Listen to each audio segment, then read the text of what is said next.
Welcome, everybody, from our nation's capital. I'm Neil Cavuto. I swore the last time I was practically living here during the whole budget brouhaha and then the health care debate and all that other stuff, I was going to get a condo here because I spent so much time.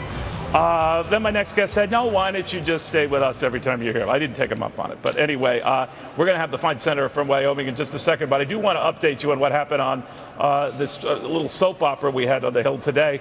Ted Cruz spoke for more than 20 hours. So if all else fails, even making his point on health care, he does have a backup career as a TV anchor. So just keep that in mind. But one of the things that happened with that long marathon of yapping is that he did catch people's attention.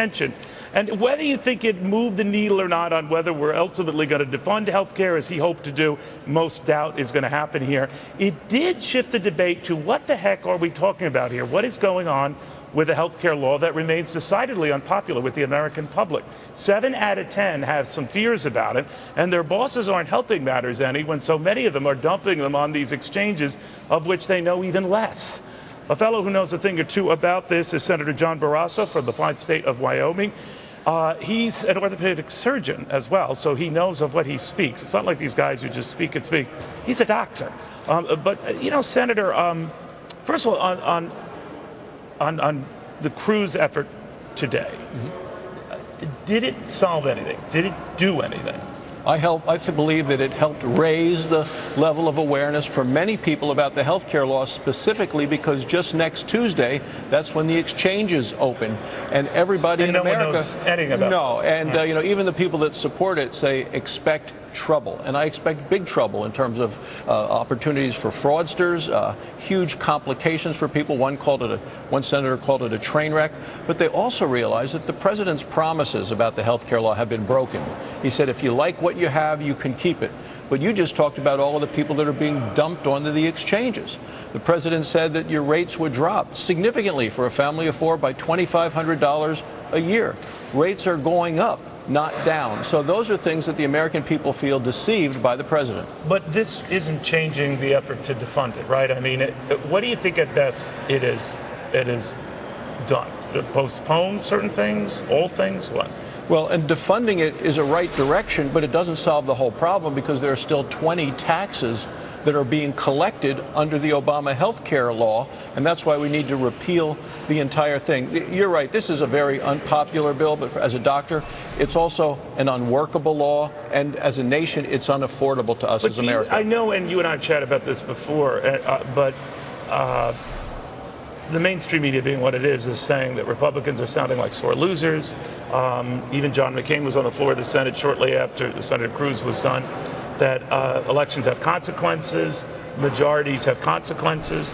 This was aggressively debated, and it might have been by party line vote, but it is what it is, and we have to deal with it. We can pick things apart, but the idea of defunding it, of getting rid of it, of no longer making it the law, he seemed to be saying is going nowhere. Well, the president in the debates, because you talked about elections having consequences, he said in the debate against Mitt Romney and pointed to the Cleveland Clinic as a place for high quality and low cost care.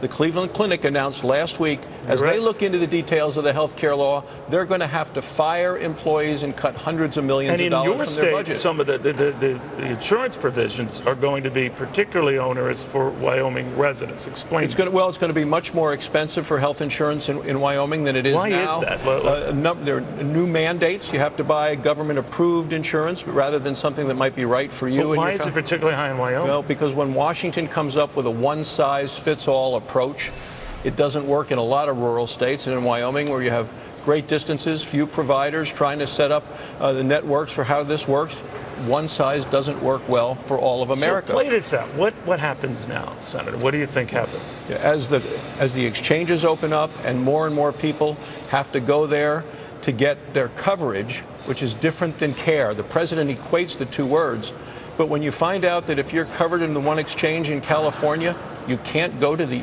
University of California hospitals, UCLA, you can't go to Cedars-Sinai, you can't go to UC San Francisco, the big named hospitals.